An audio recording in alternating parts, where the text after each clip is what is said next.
Welcome. Welcome, everyone. So beautiful to see all of you here practicing together.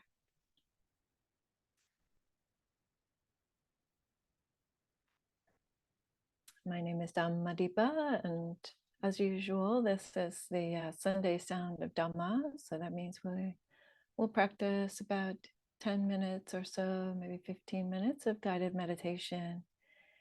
And then I'll offer a Dhamma talk. And at the end of the Dhamma talk, then hopefully there will be enough time for any questions or reflections or concerns that folks would like to share. And I've turned on the closed captioning, and if that becomes troublesome later on, we can turn it off.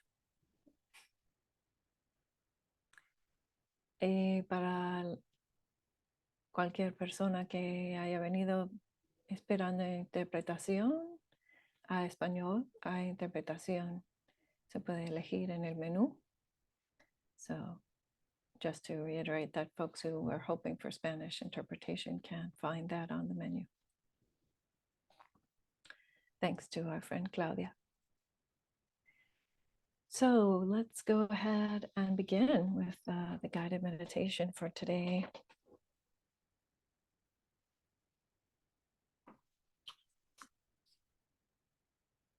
And today we're just going to do a gentle attention to one of the sense fields or sense realms. You can go ahead by just moving the body. I like to start with some rocking from side to side and from front to back.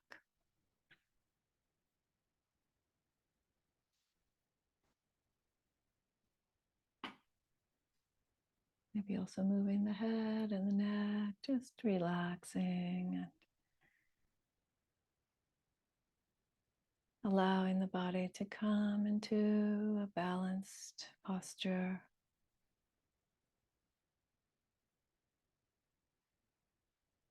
Not leaning toward the computer screen.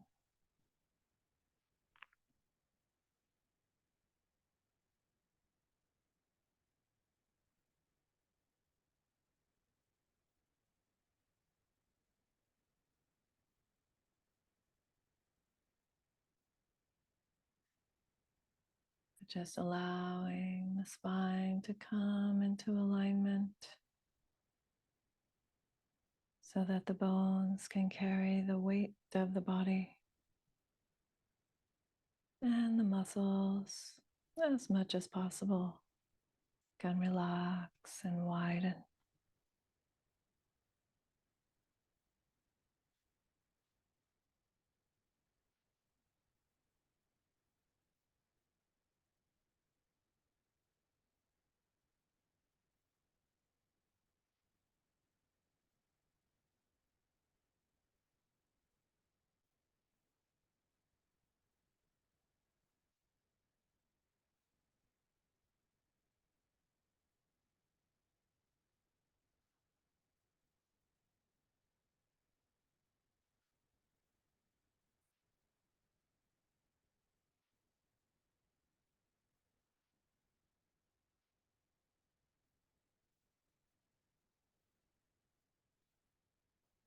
Relaxing the belly and allowing the body to settle even more.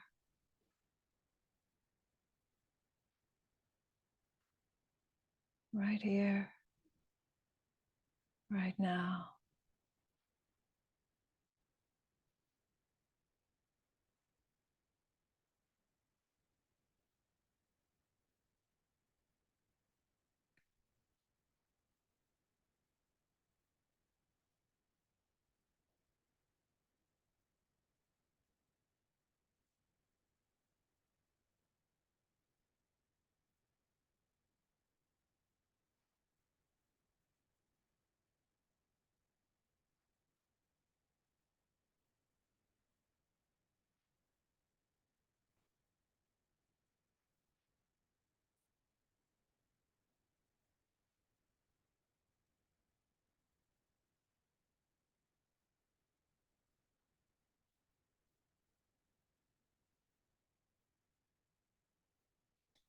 And now turning the attention to the sensation of touch in one hand.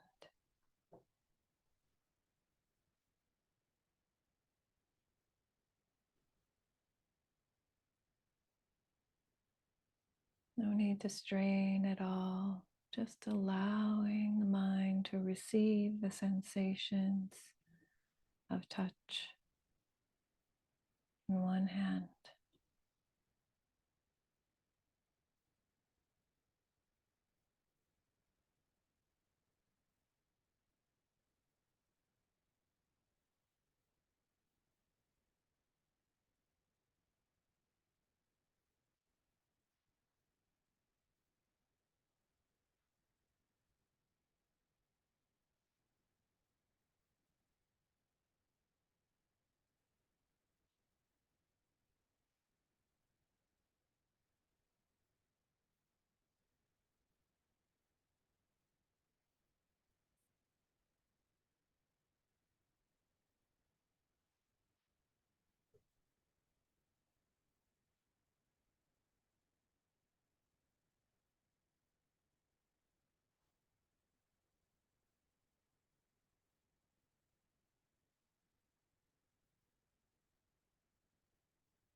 Staying curious about the sensations of touch in the hand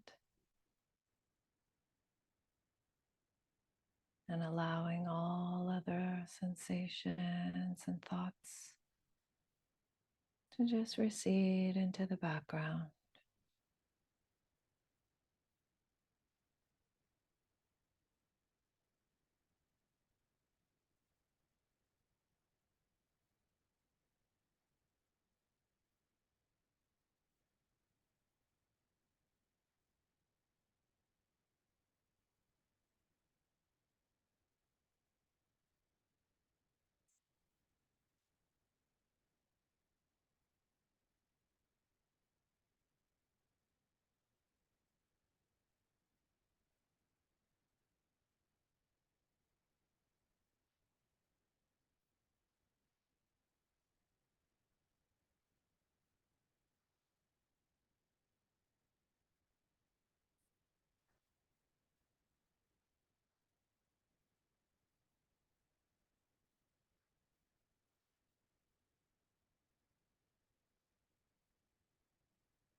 Aware of the sensations of touch in the hand, and perhaps noticing whether they're pleasant or unpleasant or neutral.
So that brings us to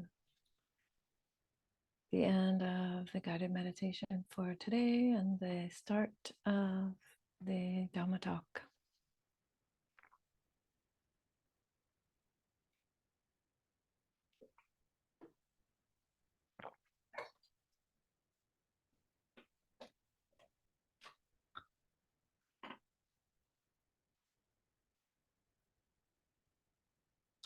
So I'm going to start a little differently today with the Soto Zen form of the chanting before the talk. An unsurpassed, penetrating, and perfect Dharma is rarely met with, even in 100,000 million kalpas. Having it to see and listen to remember and accept, I vow to taste the truth of the Tathagata's words.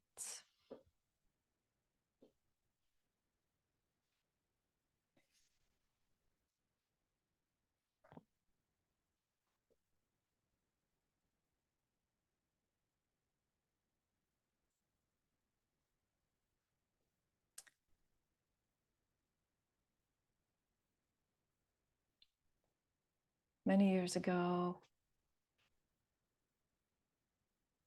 a man named Charles Dickens started his book with this line. He said, "It was the best of times, it was the worst of times." Right? That's from A Tale of Two Cities. The cities being London, where I'm currently located for my studies briefly, and Paris.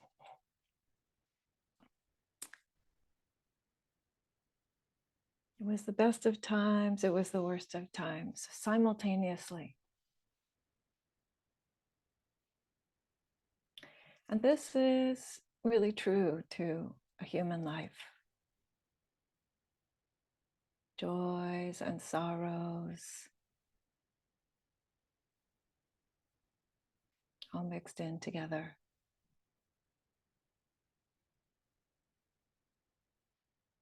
And those moments of neither joy nor sorrow, the ones we tend to just slide right by.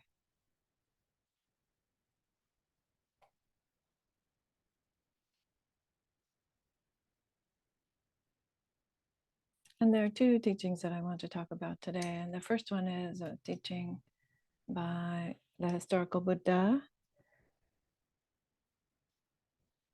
who lived about 500 or so years, 560 or so years before the start of this era, the Common Era. And he gave a teaching that is on record as like this.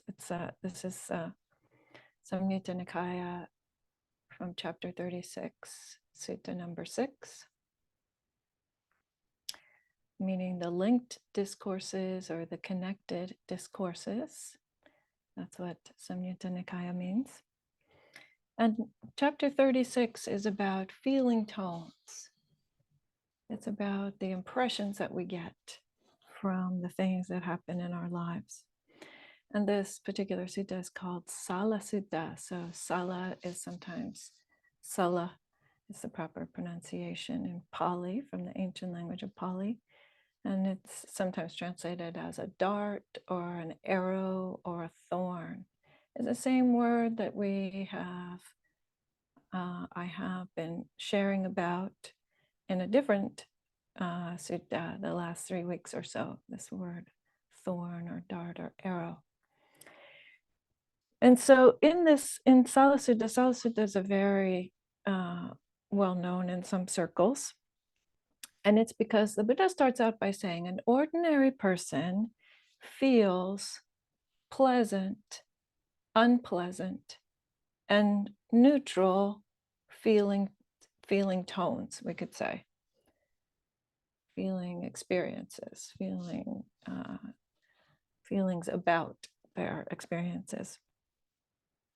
And a learned noble student or disciple of the Buddha also feels pleasant, unpleasant, and neutral feeling tones. So noble is a kind of key word. It means someone who's had a degree of insight, usually, when that word is used about a person in the old suttas, in the old discourses. But basically the question is, what's the difference that the Buddha asks? What's the difference? So it's essentially a sutta about, does practice make a difference in our lives? If we all feel this pleasant and unpleasant and neutral feeling, if we all go through the joys and the sorrows and the bland stuff, then does practice actually make a difference? And so he gives this metaphor of someone who feels a painful feeling, and then what happens is that if they have a painful feeling, then, and they haven't learned about the Dhamma, they haven't learned about the teachings, then it says, they feel sorrow and they wail and they fall into confusion.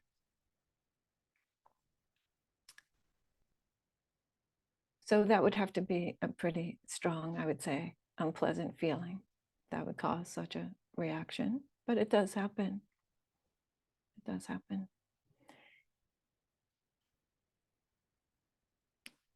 And he says, but a learned disciple, when they have something unpleasant happen, they don't have that reaction to it.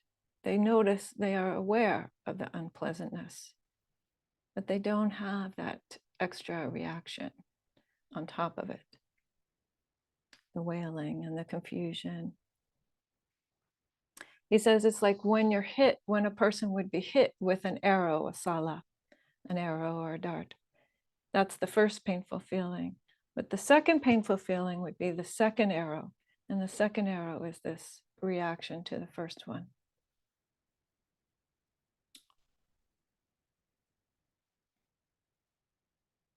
And this is very observable in our lives. Right? This is something that we can see. It's a quite normal, ordinary way of experiencing the world. There's absolutely nothing wrong with it. This is not a criticism about feeling sorrow or feeling confusion. But it is a conversation about how we can attend to the difficulties of our lives, or the painfulness, or the pleasantness, or the neutralness of our lives in skillful ways. How to really attend to that. But before I go to the skillful part, I want to tell you a story that will help to illustrate how this happens. And it's a story that I love to tell. I've told it many times, so some of you will remember it. It's a story from when I was a young mom. So my daughter Kayla, who is 33 now, was having her birthday. I think it was her 3-year-old birthday. And I was working mom. So she was, both of us were working, myself and her dad. And so she was at daycare most of the time. And I thought, oh, great, her birthday's coming up. And so the best place to do her little birthday party would be right there at the daycare, because all of her little friends are gathered together. And then I also get help with the cleaning, and the whole thing works very well. So on, I don't know if it was the actual day of her birthday, but in celebration of her birthday, I left work at lunchtime and went over to the ice cream shop and picked up a little cup of ice cream for each one of the kids in her daycare, and a big bowl of sprinkles. And that was going to be our celebration. So I show up, it's Florida, it's Miami, Florida, and Kale's birthday is in August. So the ice cream is melting rapidly. So I'm just like heading as quickly as possible over to the daycare to get the ice cream to the kids. So I get there, and thankfully, the preschool teacher, she has all the kids seated around the table already, and they're all ready there. They have their little napkins in front of them. And so I start handing out little cups of ice cream, and I put down a little cup of ice cream in front of each kid. But there's this one little boy who's seated kind of at the opposite end of the table from my daughter Kayla. And I used to call him Hugging Buddy, because because they were good friends and they loved to hug. And that's Kayla's Hugging Buddy. So Hugging Buddy was seated at the other end of the table from Kayla, and I put down an ice cream in front of Hugging Buddy. But the preschool teacher came and right away took it from him. And she said to me, no, he's lactose intolerant. He can't eat that. It'll make him sick. But what happened? So as soon as she took the ice cream away from Hugging Buddy, he started crying, like really crying. Hugging Buddy was really upset, right? Because one minute he had an ice cream and the next minute he didn't. And he was too little at that age. He didn't really understand why he wasn't allowed to have ice cream. So now all the other kids, so I'm still handing out ice cream to all the other kids because it's melting, right? And he's seeing all the other kids eating ice cream, and that's making matters worse. He's just really sobbing at this point. So the preschool teacher and I look at each other, and she says, well, maybe a cookie, I could get him a cookie. We have these huge cookies. Normally we don't serve the kids even a whole one. We just give them half a cookie, but I'll give him a whole one because he's really upset, and maybe that will help. So I said, great. So she goes, runs, gets the cookie. She puts the cookie down in front of him, and nothing. He's not having any of it. Poor Hugging Buddy was really upset. He's still crying. He's totally ignoring the cookie. He is just bummed out that he cannot have ice cream and the other kids are having ice cream. So by now I've handed out all the ice creams to all the kids. Everybody's eating except Hugging Buddy.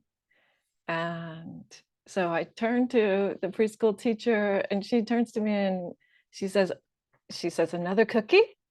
Like that, like asking, and I said, I guess I don't know what else to do. I really don't know what else to do. We tried to comfort him, we tried to talk to him, but none of that's happening. So she goes, runs, get another of these huge cookies, like a cookie the size of his face, basically.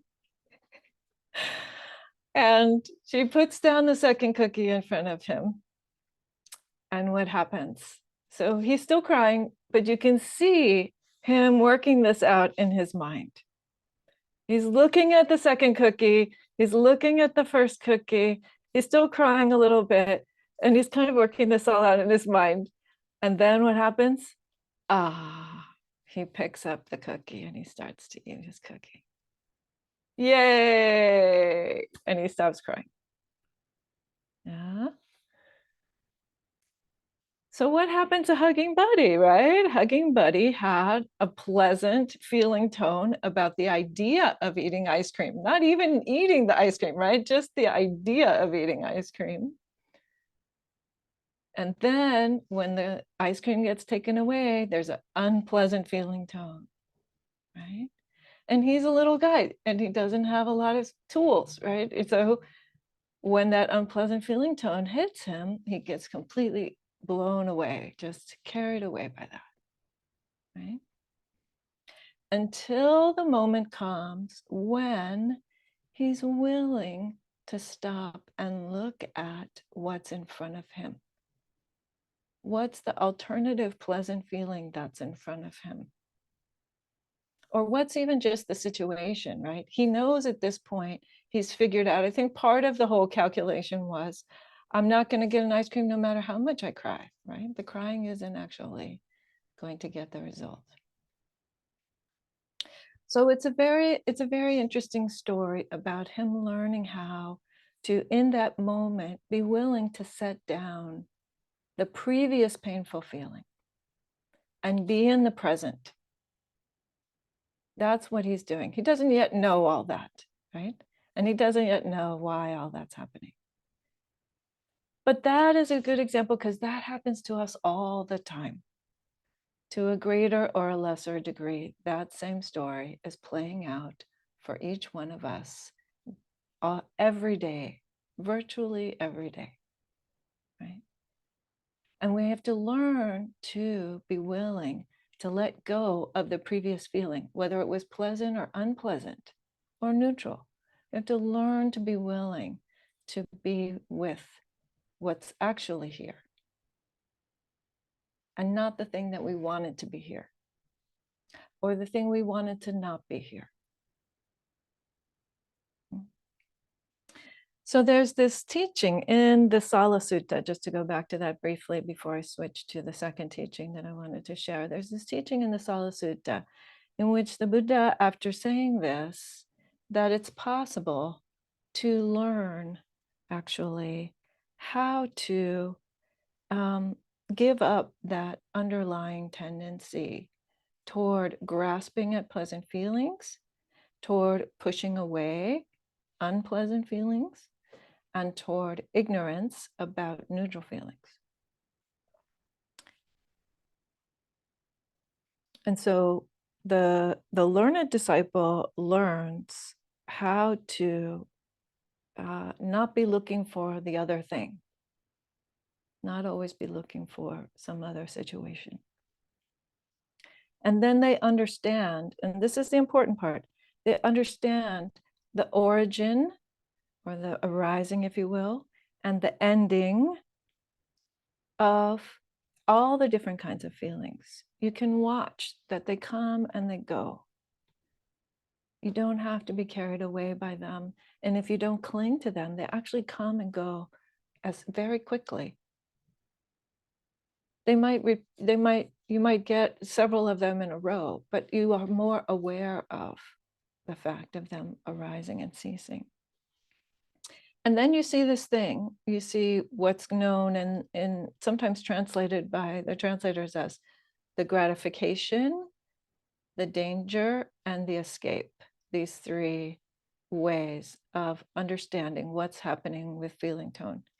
And I really dislike those three words. I think if you really want to make it so that people don't like being a human being, then that's a good way to describe it. But no, I would prefer to talk about the enjoyment and then the drawbacks or the disappointments, and then the release, not the escape. Our practice isn't about escaping from anything. Really, if you learn anything today, please take that home with you. Our practice is not about escape. So that we acknowledge there is some enjoyment that comes, but there are also different drawbacks, right? And the release. And the release is, again, we learn that the release is coming no matter what. The release is coming whether we resist it or not. Yeah. So this word release is beautiful. It's visanyuto. And that's the Pali word. And it means literally unyoked. So, the yoke is this thing, this kind of like bar-like thing that they would put across the oxen, or two oxen together, right? In order to have them pull the carts. That's the yoke. Yeah. Or the harness. So it means literally unyoked or unharnessed, like you take the ox off the cart or you take the horse off the cart. So in the same way, we become unyoked, right? We're not tied down by these feelings anymore. We're not tied to whether they're going well or whether they're going badly, or whether they're just going without any feeling at all.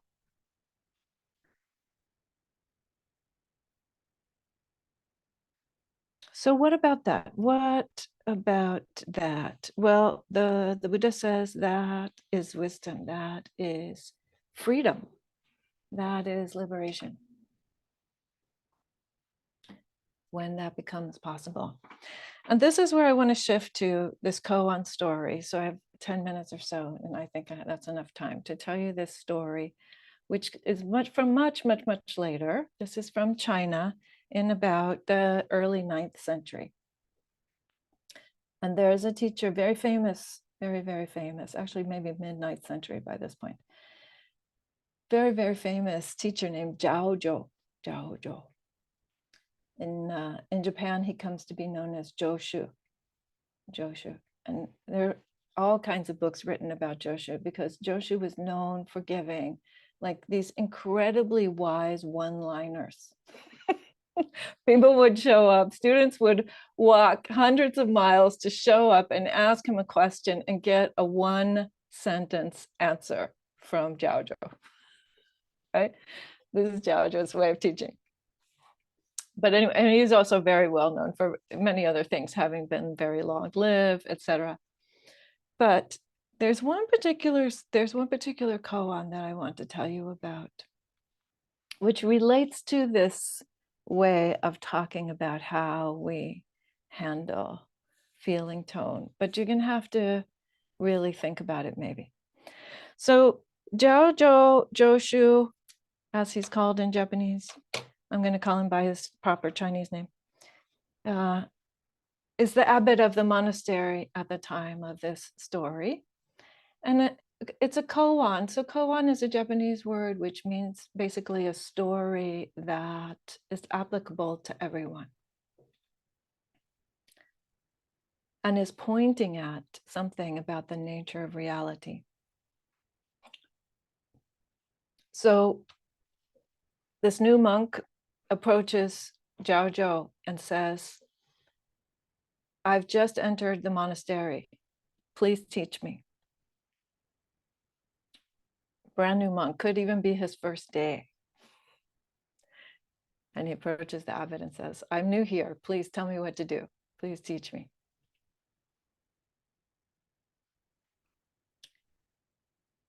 And this is kind of like an email so many hundreds of years later. We can't really tell the tone of how this question was being posed to the abbot. This is a challenge. Is this a humble, please, I'm new here and I don't know what to do and I'm lost? Or we don't know what it is. But that's okay, because Zhao Zhou asks him a very simple question. Zhao Zhou asks him, have you eaten your breakfast? Have you had your porridge yet?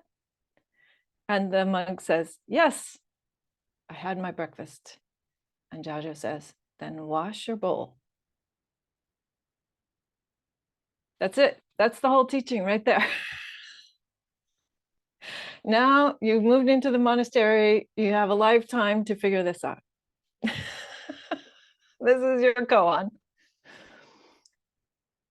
So now, as I always say, these stories are great because there are many meanings, many subtle meanings embedded. And some people would disagree with me, but my way of dealing with this, my way of approaching these is if you don't see 3 meanings in the koan, you haven't completely solved it yet. You haven't really completely understood it. And there are different ways of working with koans. Sometimes people would just sit and have the koan kind of break you open. That's a very popular way in the Rinzai Japanese tradition or in the Korean Zen tradition.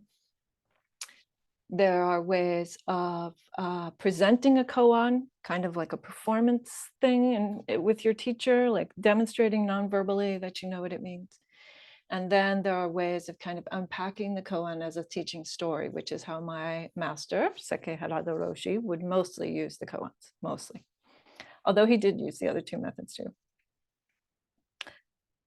But so one very basic meaning is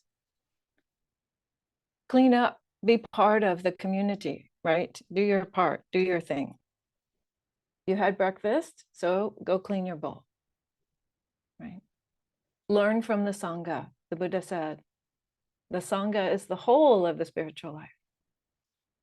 That's one very prosaic, very kind of mundane approach to the koan. It just means like, really, just wash your bowl, go do your part. The second way of approaching this koan is to say, it's a teaching about responsiveness. right? So when you have had your breakfast and the world presents you with a dirty bowl, then you wash it. We are aware of our lives, of what's going on, of the situation, and we respond appropriately. So it's a teaching about appropriate response. It's a teaching about just taking care by meeting the conditions that are present in your life from moment to moment. Very, very simply, allowing life to teach you something about this way in which our bodies and minds are completely interacting with our world, our inner and outer world, actually, all the time. And learning both how to be aware of that, how to be skillful with that, how to be responsive to that. More responsive than we might be if we weren't paying attention. But the final and the third way of approaching this is the metaphorical way, a little bit even more metaphorical than that second one. And that is, you might ask yourself, so what is it about breakfast? Did you have your porridge? Like, really? That's the question. And that is, so the nourishment, this is what Zhao is asking him about. Have you heard the teaching? Have you received the nourishment? Have you heard the teaching? That's what the porridge represents. And the monk says yes. Now, whether or not he got that particular reference or not, we don't know. But the monk says yes. And so, having received the teaching, then what? Then empty yourself of views. Wash your bowl. So some commentators have looked at this koan and said, the bowl represents your mind. You could think about it that way, that the bowl represents your mind. But I think even that it becomes too literal for us. What is it to wash yourself of even the teaching, to relinquish all views?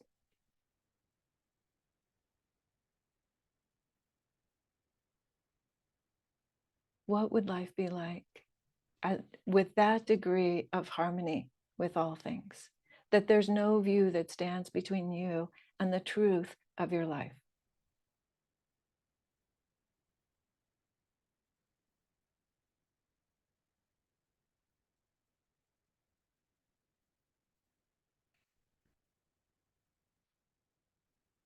Not even the view that you really wanted the ice cream.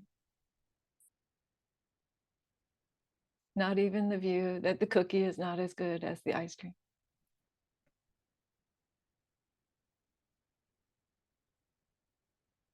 Do you see?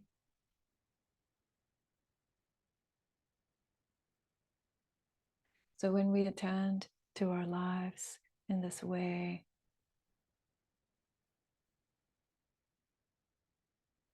when we allow ourselves to be the knowing that is this life,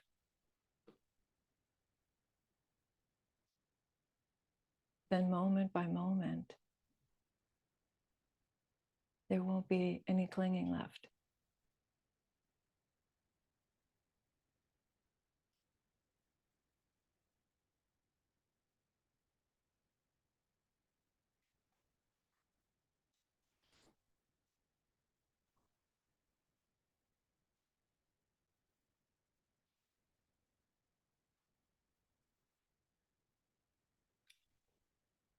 And then, as the Buddha says, even the desirable things don't disturb the mind.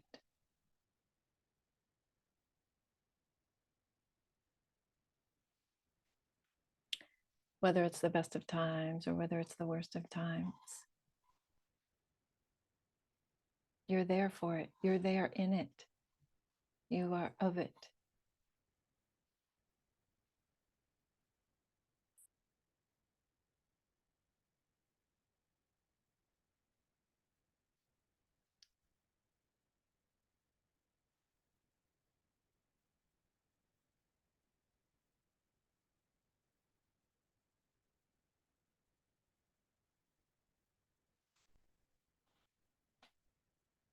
Thank you for your kind attention. That's what I wanted to share today.